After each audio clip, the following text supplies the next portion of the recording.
नमस्कार, मी संजय आवटे. कारण राजकारण या विशेष कार्यक्रमात तुमचं पुन्हा एकदा स्वागत.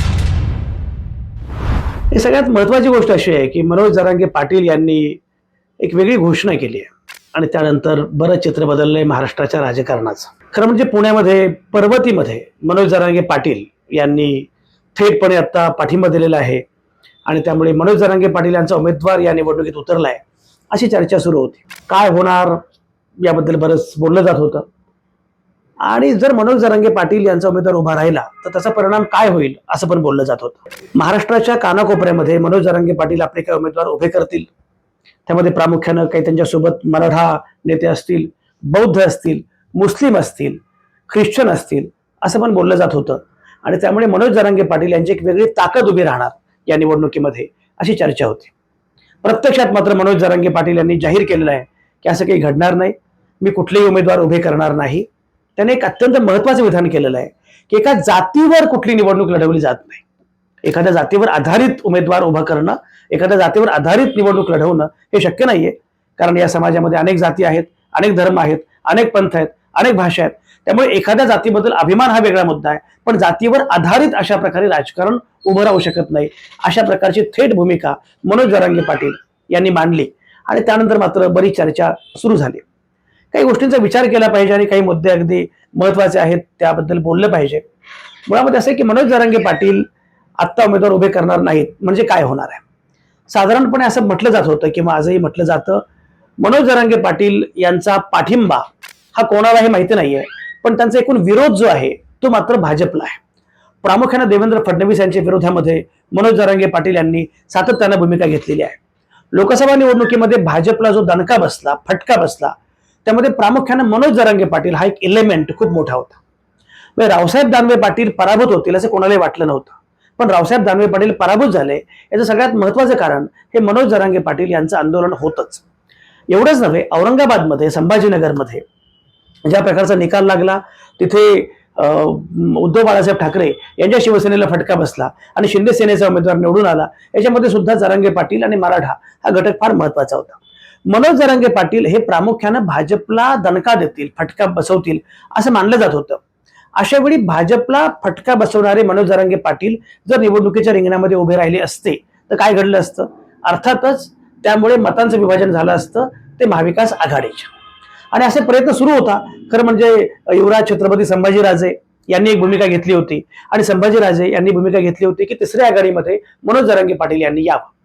म्हणजे तिसऱ्या आघाडीमध्ये बच्चू कडू, राजू शेट्टी, युवराज संभाजीराजे आणि मनोज जरांगे पाटील हे सगळे एकवटले असते तर हा फटका मोठ्या प्रमाणामध्ये महाविकास आघाडीला बसला असता आणि त्याचा फायदा भाजपला झाला असता. त्यामुळे मनोज जरांगे पाटील यांनी उमेदवार उभे करावेत अशी इच्छा भाजपची असणं अगदी स्वाभाविक आहे. प्रत्यक्षात मात्र मनोज जरांगे पाटील यांनी उमेदवार उभे केलेले नाहीयेत. एवढंच नव्हे, उमेदवार उभे करणार नाहीत, पण कुठे पाडायचं, काय करायचं ते आम्ही ठरवू अशी भूमिका मनोज जरांगे पाटील यांनी घेतलेली आहे. मराठवाड्यातले किमान असे 25 मतदारसंघ आहेत की जिथे थेटपणे मनोज जरांगे पाटील यांचा परिणाम होऊ शकतो आणि राज्यभरामध्ये असे 50 मतदारसंघ आहेत की ज्या ठिकाणी किमान छोटा, कमी, जास्त पण असा प्रभाव, परिणाम मनोज जरांगे पाटील यांचा होऊ शकतो. आता काय होईल याबद्दल जरा बोललं पाहिजे. एक लक्षात घेतलं पाहिजे की मुळामध्ये मनोज जरांगे पाटील हे वेगळे उमेदवार उभे करणार नाहीत, त्यामुळे वरवर पाहता हा फायदा महाविकास आघाडीला आहे असं वाटू शकतं. पण त्यामध्ये एक गोम आहे. मनोज जरांगे पाटलांच्या या भूमिकेनंतर लगेच लक्ष्मण हाके उभे राहिले आणि लक्ष्मण हाकेंनी असं सांगितलं की बरोबर आहे, बारामतीकरांनी सांगितलं असेल मनोज जरांगे पाटलांना, त्यामुळे त्यांनी हा निर्णय घेतला असेल, पण आता आम्ही ओबीसी मात्र आमचा काय तो निर्णय घेऊ. मला मुद्दाम एक जाणीवपूर्वक मुद्दा मांडायचा आहे. तो मुद्दा फार महत्वाचा आहे. तुम्ही पण त्याबद्दल बोलू शकता. काय घडेल मला माहिती नाहीये, पण महाराष्ट्राचा हरियाणा होतोय का, हरियाणामध्ये ज्या प्रकारच्या गोष्टी घडल्या तसं महाराष्ट्रामध्ये घडतंय का हे बघितलं पाहिजे. हरियाणाचा निकाल लागला. मी मागे असं म्हटलं होतं की हरियाणाची थेटपणे तुलना ही महाराष्ट्राची करता येणार नाही, करू नये कोणी सुद्धा. याचं कारण असं आहे की त्याला अनेक संदर्भ आहेत. हरियाणा हे राज्य छोटं आहे, अवघे 90 मतदारसंघ, छोटं राज्य आहे. मतदारसंघाचा पण आकार त्या मानाने छोटा आहे आणि जातीय गुंतागुंत सुद्धा महाराष्ट्रापेक्षा कमी आहे. पण हरियाणामध्ये काय झालं, हरियाणामध्ये प्रामुख्याने जाट मंडळी जी आहे, जाट समाज जो आहे, जाट जात जी आहे ती बऱ्यापैकी त्या अर्थानं भाजपच्या विरोधामध्ये गेलेली होती. त्यामुळे जाटांचा फटका बसेल आणि भाजप पराभूत होईल असं मानलं जात होतं. प्रत्यक्षात मात्र हरियाणामध्ये भाजप विजयी झाली, काँग्रेसचा पराभव झाला. भाजपनं स्पष्ट बहुमत मिळवलं. याच्यामध्ये जाती तर जाती ज्या आहेत, प्रामुख्याने इतर मागासवर्गीय, ओबीसी आणि सगळ्या जाती, या जाती बऱ्यापैकी भाजपसोबत एकवटल्या असं मानलं गेलं. महाराष्ट्रामध्ये असं घडेल का? महाराष्ट्रातील जातीय समीकरणं फार वेगळी आहेत, पण महाराष्ट्रामध्ये असं घडणारच नाही असं मानण्याचं कारण नाही. मुळामध्ये त्यामध्ये काही गोष्टी आहेत, त्याचा उल्लेख आपण केला पाहिजे. एक म्हणजे जेव्हा मराठा एकवटतात तेव्हा आपोआपच ओबीसी हे थोडेसे असुरक्षित होतात. आणि जेव्हा मराठा ओबीसी मधून आरक्षण मागू लागतात तेव्हा ओबीसींना भीती वाटते की जर आपल्या आरक्षणामध्ये मराठा आले तर हे आपल्यासाठी फार अडचणीचं आहे. आणि त्यामुळे मराठा एका बाजूला जात असतील तर ओबीसी वेगळ्या बाजूला जातात असं मानायला जागा आहे. आपला जो काही सामाजिक इतिहास आहे, जे काही सगळ्याचा नीटपणे समाजशास्त्राचा अभ्यास केला महाराष्ट्राच्या, तसं अनेकदा घडलेलं आहे, घडू शकतं, घडू पाहतंय. नाही, पण हे पण लक्षात घेतलं पाहिजे, एकेकाळी काँग्रेस हा पूर्णपणे काँग्रेसचा बालेकिल्ला होता महाराष्ट्र. पण काँग्रेसकडून हळूहळू अन्य पक्ष या महाराष्ट्राच्या बालेकिल्ल्यामध्ये शिरले. त्यामध्ये शिवसेना आहे, त्यामध्ये भारतीय जनता पक्ष आहे. हे लक्षात घेतलं पाहिजे की शिवसेना आणि भाजप हे महाराष्ट्राच्या बालेकिल्ल्यामध्ये जे घुसले किंवा त्यांनी बालेकिल्ल्याला काही प्रमाणात सुरुंग लावला, त्यामध्ये महत्वाची जी कारणं आहेत किंवा महत्वाचे जे मुद्दे आहेत, त्यामध्ये ओबीसी मतदार जो आहे तो बऱ्यापैकी यांच्याकडे आला, शिवसेनेकडे आला, भाजपकडे आला, हे लक्षात घेतलं पाहिजे. प्रामुख्यानं मराठा मतदार हे काँग्रेस सोबत होते, पण ओबीसी मतदार मात्र भाजप सोबत आले. हा त्यातला एक मुद्दा आहे. शिवसेनेसोबत आले, हा एक मुद्दा आहे. दुसरा मुद्दा असा आहे की बौद्ध बऱ्यापैकी काँग्रेस सोबत होते, पण बौद्धेतर जे आहेत, बौद्धेतर जाती ज्या आहेत त्या मात्र बऱ्यापैकी भाजप सोबत किंवा शिवसेनेसोबत गेल्या असं पण दिसतंय. महाराष्ट्रामध्ये असं घडेल का? ज्याप्रमाणे जातेतर सगळे एकवटले असं घडेल का? मुळामध्ये एक लक्षात घेतलं पाहिजे की मी मगाशी उल्लेख केल्याप्रमाणे लोकसभा निवडणुकीमध्ये जे नॅरेटिव्ह सेट झालं होतं ते वेगळं आहे. लोकसभा निवडणुकीमध्ये हे लक्षात आलं की बऱ्यापैकी बौद्ध, मुस्लिम आणि मराठा हे एकवटलेले होते महाविकास आघाडीसोबत.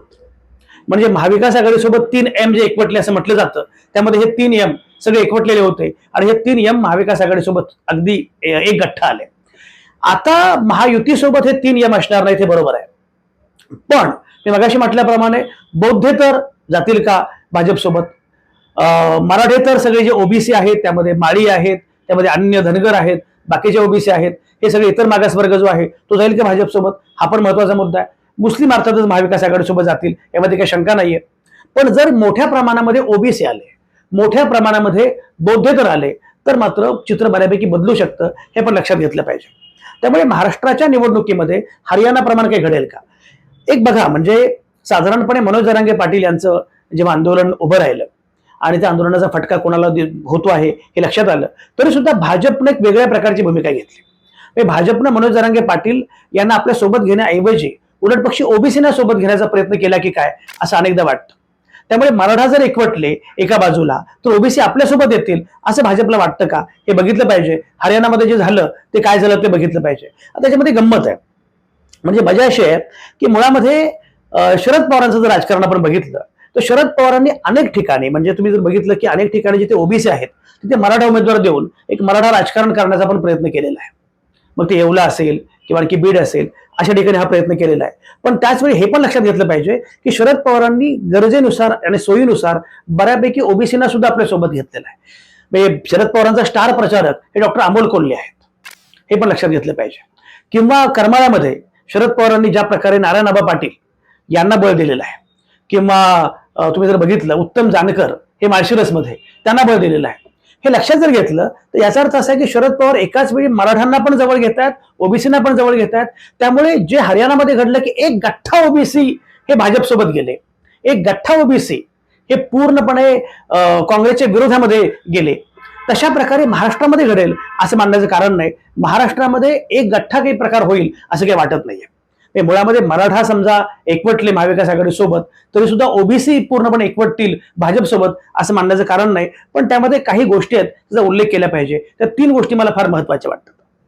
पहिली गोष्ट अशी आहे की मुळामध्ये मनोज जरांगे पाटील यांनी आता कोणालाही पाठिंबा देणार नाही अशी भूमिका घेतलेली असली तरी सुद्धा मनोज जरांगे पाटील यांचं एकूण जी काही मांडणी आहे ती लक्षात घेतात. त्यांची भूमिका भाजपची विरोधी असल्यामुळे मनोज जरांगे पाटील यांचा फटका भाजपला काही मतदारसंघांमध्ये बसू शकतो, हे खरं आहे. पण तो फटका भाजपला बसेल पण एकनाथ शिंदेना बसेल असं मानण्याचं कारण नाही. लोकसभा निवडणुकीमध्ये सुद्धा आपण हे बघितलं की हा फटका भाजपला बसला पण एकनाथ शिंदेना मात्र बसलाच असं नाही, किंवा काही ठिकाणी एकनाथ शिंदेना फायदा पण झाला, हा पण मुद्दा आहे. तो फटका अजित पवारांना बसेल असे मानण्याचं कारण नाही, हा पहिला मुद्दा आहे. दुसरा मुद्दा असा आहे, तो म्हणजे मी मगाशी म्हटल्याप्रमाणे ओबीसीचं एकवट. आता ओबीसी कुठल्या बाजूला जातील हा तेवढाच महत्वाचा घटक आहे, महत्वाचा मुद्दा आहे. म्हणजे हे खरंच आहे की ज्याप्रमाणे डॉक्टर अमोल कोल्हे हे शरद पवारांच्या सोबत आहेत, छगन भुजबळ हे अजित पवारांच्या सोबत आहेत, पण एकूण जर विचार केला तर भारतीय जनता पक्षानं म्हणजे मधल्या काळामध्ये विधान परिषदेचे जेव्हा आमदार निवडले गेले तेव्हा सुद्धा भाजपनं प्रामुख्यानं ओबीसी उमेदवारांची निवड केलेली होती. त्यामुळे ओबीसी मतदार हा आपला आहे असं भाजप मानत आहे.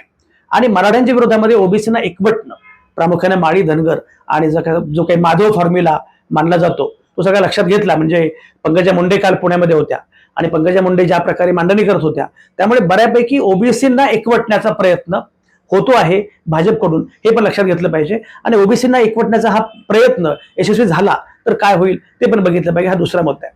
तिसरा मुद्दा जो आहे तो म्हणजे मी मगाशी म्हटल्याप्रमाणे बौद्धेतर जाती ज्या आहेत त्या खरोखरच भाजपसोबत जातील का, आणि वंचित बहुजन आघाडीचा जो परिणाम प्रभाव 2019च्या लोकसभा निवडणुकीमध्ये आणि काही प्रमाणात विधानसभा निवडणुकीमध्ये झाला तो आता होईल का. एक दिसतंय असं की आता काही केलं तरी सुद्धा महाविकास आघाडी सोबत मुस्लिम आहेतच, काही केलं तरी महाविकास आघाडी सोबत बौद्ध मोठ्या प्रमाणात आहेत. वंचित बहुजन आघाडीनं कितीही प्रयत्न केला तरी सुद्धा त्याला मर्यादा आहेत, खूप मर्यादा. याचं कारण असं आहे ना, याचं सगळ्यात महत्वाची गोष्ट अशी आहे की मुळात वंचित बहुजन आघाडीनं कितीही प्रयत्न केला तरी सुद्धा आत्ता वंचित बहुजन आघाडीचे जे उमेदवार आहेत त्या उमेदवारांना ते उमेदवार तेवढे प्रभावी नाही आहेत. हा क्रमांक 1. क्रमांक 2, वंचित बहुजन आघाडी मतांचं विभाजन करतं असं लोकांना वाटतं, त्यामुळे तो काही फार मोठा फरक पडेल असं वाटत नाही. महाविकास आघाडीसोबत बौद्ध येतीलच. बौद्धतरांचं काय हा मात्र महत्वाचा मुद्दा आहे. आणि म्हणून मला असं वाटतं की भाजपची भिस्त ही प्रामुख्याने बौद्धेतर, त्याचप्रमाणे मराठेतर ओबीसी यांच्यावर प्रामुख्याने आहे का. कारण मुस्लिमांचं काय होणार हे माहिती आहे. मराठा आपल्यासोबत फार असतील असं काही जाणवत नाहीये, भाजपला वाटत नाहीये. प्रयत्न असा होता की मनोज जरांगे पाटील यांनी काही ठिकाणी वेगळी भूमिका घ्यावी, वेगळे उमेदवार द्यावेत, त्यासाठी बऱ्याच जणांनी प्रयत्न केले होते. उदय सामंतांनी प्रयत्न केले, संभाजीराजेंनी प्रयत्न केले, अनेकांनी प्रयत्न केले आणि मनोज जरांगे पाटलांनी मराठा उमेदवार द्यावेत म्हणजे तिथे महाविकास आघाडीला मतं मिळतील. पण महाविकास आघाडीला जी मतं मिळतील ती मिळतीलच, पण जी मतं महायुतीच्या विरोधातली आहेत ती मतं महाविकास आघाडीला मिळाली तर हरकत नाही, पण विरोधातली मतं जी आहेत म्हणजे महाविकास आघाडीला काही मतं मिळतील पण महायुतीच्या विरोधातली मतं जी आहेत ती मात्र महाविकास आघाडीला न मिळता मराठ्यांची मनोज जरांगे पाटलांना मिळतील. त्यामुळे हा प्रयत्न होता की जो मराठा असंतोषाचा सामना करावा लागला भाजपला तो करावा लागू नये आणि म्हणून त्याचा फटका महायुतीला कमी प्रमाणात बसावा असं हे खात्री होती की मनोज जरांगे पाटलांचे जे आंदोलक आहेत ते काही जरा तरी भाजपला मत देणार नाहीत, पण त्यांनी महाविकास आघाडीला पण मत देऊ नये आणि ती मतं जरांगे पाटलांकडे यावीत, मतांचं विभाजन व्हावं असा प्रयत्न होता. पण मनोज जरांगे पाटलांनी हे वेळीच ओळखलं, हे लक्षात घेतलं पाहिजे. त्यांच्या लक्षात आलं की शेवटी मुळात आपल्याकडे केडर नाहीये, आपल्याकडे त्या प्रकारचे लोक नाहीयेत, आपल्याकडे त्या प्रकारचे उमेदवार नाहीयेत. 288 मतदारसंघ सोडून द्या, 100 मतदारसंघांमध्ये सुद्धा उभे राहू शकतील अशा प्रकारचे लोक नाहीयेत. त्यांनी बौद्धांना, मुस्लिमांना एकवटण्याचा प्रयत्न केला, मराठ्यांना एकवटण्याचा प्रयत्न केला, पण त्यातून राजकारण विकसित होत नाही हे त्यांच्या लक्षात आलं. आणि म्हणून मी असं म्हटलं की मला त्यांचा शोध फार महत्वाचा वाटतो. त्याचं एक वाक्य फार महत्वाचं मी मगाशी उल्लेख केला होता की जातीवर पक्ष उभा राहू शकत नाही, जातीवर राजकारण करता येत नाही, जातीवर निवडणूक लढवता येत नाही, हे मनोज जरांगे पाटलांना कळलेलं आहे. पण आता याचा आपोआपच फायदा हा महाविकास आघाडीला होणार आहे. आता महाविकास आघाडीला जर फायदा होणार असेल तर जे नुकसान भाजपचं होणार आहे ते नुकसान कमीत कमी कसं होईल असा प्रयत्न भाजप निश्चितपणे करणार आहे. आणि त्यासाठी मी मगाशी म्हटल्याप्रमाणे प्रामुख्यानं ओबीसी वोट बँक जी आहे त्याच्यावर भाजपची बऱ्यापैकी भिस्त आहे. काय होईल मला माहिती नाहीये, पण एक मात्र नक्कीच आहे की आता याच्यामध्ये प्रामुख्याने मतांच्या विभाजनावर जी भिस्त भाजपची आहे, मी सातत्यानं सांगत आलेलो आहे की भाजपचा प्रामुख्याने अजेंडा लाडकी बहीण आहेच, भाजपचा प्रामुख्याने अजेंडा नरेंद्र मोदींचा चेहरा आहेच, भाजपचा प्रामुख्याने अजेंडा आपण केलेली विकास काम आणि योजना हे सगळं आहेच, पण भाजपचा त्याहूनही महत्वाचा अजेंडा हा कुठला असेल तर तो अर्थातच मतांचं विभाजन आहे. आणि मतांच्या विभाजनामध्ये मनोज जरांगे पाटील हे मतांचं विभाजन करतील अशी त्यांना खात्री होती. प्रत्यक्षात मात्र मनोज जरांगे पाटील मतांचं विभाजन न करता बाहेर पडल्यामुळे आता तो गठ्ठा महाविकास आघाडीच्या खात्यामध्ये जमा झालेला आहे. आता महाविकास आघाडीकडे मनोज जरांगे पाटलांची मतं जमा झाली असतील तर ते होणारं नुकसान टाळणार कसं हा मोठा प्रश्न भाजपच्या समोर आहे. मी आता सगळे बघत होतो, म्हणजे काल सगळं चित्र स्पष्ट झालं. अर्ज माघारी घेण्याचा शेवटचा दिवस होता.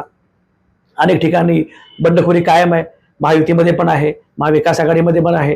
काही ठिकाणी मैत्रीपूर्ण लढत दिसते आहे, काही ठिकाणी महायुतीचे 2 उमेदवार आहेत, महाविकास आघाडीचे 2 उमेदवार आहेत, काही ठिकाणी प्रत्यक्ष थेट उमेदवार नाही आहेत पण अपक्ष आणि बंडखोर हे पुरस्कृत आहेत.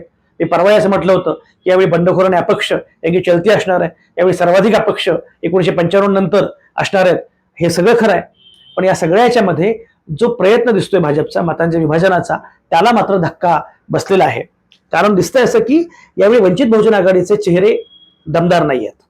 यावेळी MIM सुद्धा त्या प्रकारे मतांचं विभाजन करू शकेल असं जाणवत नाहीये. त्यामुळे महाविकास आघाडीच्या मतांचं विभाजन करू शकेल असं आत्ता कोणीच दिसत नाहीये. हे मनोज जरांगे पाटील मतांचं विभाजन करणार नाहीत, MIM मतांचं विभाजन करणार नाही, वंचित बहुजन आघाडी मतांचं विभाजन करणार नाही, मनसे सुद्धा मतांचं विभाजन करू शकेल असं दिसत नाही. उलट पक्षी अमित ठाकरेंच्या विरोधामध्ये सदा सरवणकर उभे राहिलेले आहेत. त्यामुळे एकूणच मनसेला त्या अर्थानं काही नक्की मनसेचा रोल काय असणार आहे हे मनसेला पण कळलेलं नाहीये, आणि मनसेला पाठिंबा द्यायचा की विरोध करायचा हे कोणालाच कळलेलं नाहीये. मनसे असं म्हणताय की मुख्यमंत्री भाजपचा असणार आहे. सदा सरवणकर म्हणाले, अहो तुमचा एक आमदार नाही आणि तुम्ही ठरवता मुख्यमंत्री कोणाचा आहे. त्यामुळे मनसे म्हणतं की मुख्यमंत्री भाजपचा असणार आहे आणि त्या सत्तेमध्ये आम्ही असणार आहोत. आता हा नक्की प्रयत्न काय, त्यावर वेगळं बोललं पाहिजे. हा प्रयत्न शिंदे सेनेला शह देण्यासाठी, मनसेला बळ देण्याचा आहे का? आम्ही ठाकरेंच्या विरोधामध्ये सदा सरवणकर यांनी उमेदवारी आपली ठेवलेली आहे कायम. त्यामुळे मनसे सुद्धा त्या अर्थाने फार उपयुक्त नाहीये. मतांचं विभाजन करण्यासाठी ज्या ज्या घटकांचा उपयोग केला भाजपनं, ते सगळे घटक फोल ठरत आहेत, आणि त्यामुळे मतांच्या विभाजनाचा प्रयत्न बऱ्यापैकी अपयशी ठरतोय भाजपचा असं दिसतंय. अशा वेळी भाजपची भिस्त मी मागाशी म्हटल्याप्रमाणे ओबीसी वोट बँकेवर आहे. पण ज्याप्रमाणे मराठा कदाचित एकवटण्याची शक्यता निर्माण झाली आहे, तशी ओबीसी एकवटण्याची शक्यता आहे का?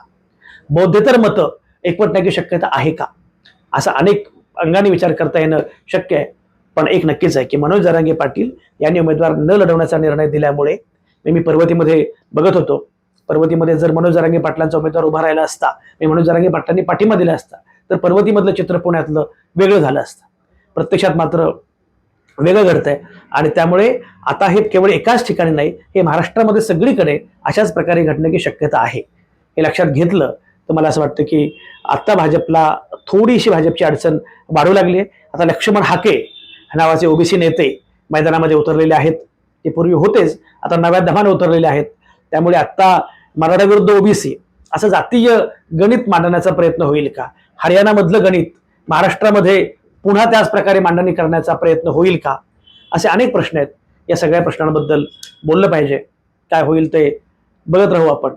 पण एक नक्कीच आहे की यामुळे निवडणूक अधिक इंटरेस्टिंग आणि अधिक रंजक झालेली आहे. तुम्हाला काय वाटतं? मनोज जरांगे पाटील यांनी निवडणुकीतून माघार घेतल्यामुळे, मनोज जरांगे पाटील यांनी उमेदवार न लढवण्याचा, उभे करण्याचा निर्णय घेतल्यामुळे हा फटका भाजपला थेटपणे आहे, हा फायदा महाविकास आघाडीला आहे असं वाटतं की त्यामुळे ओबीसी एकवटण्याची शक्यता निर्माण झालेली आहे. आणि ओबीसी जर एकवटले तर तो फटका महाविकास आघाडीला बसेल असं वाटतं. काय होईल? तुम्हाला काय वाटतं? आणखी बरंच काही घडणार आहे. आताची पुढे सुरुवात आहे. आत्ता चित्र खऱ्या अर्थानं स्पष्ट झालेलं आहे आणि आत्ता खऱ्या अर्थानं निवडणूक सुरू झालेली आहे आणि अवघे 15 दिवस हातामध्ये आहेत. या 15 दिवसामध्ये म्हणजे 2020 अशी ही मॅच आहे. या 2020 मध्ये कोण सिक्सर मारतंय, कोण चौकार मारतंय, कोण चेंडू सीमा पार टोलवतंय, अनेक गोष्टी आहेत. पण ही निवडणूक अत्यंत चुरशीची, वेगळ्या प्रकारची होणार आहे. अनेक गणित असणार आहेत. काय होत आहे, काय होईल, तुम्हाला काय वाटतं? जे वाटतं ते लिहा कमेंटमध्ये. बाकी बोलत राहू, भेटत राहू.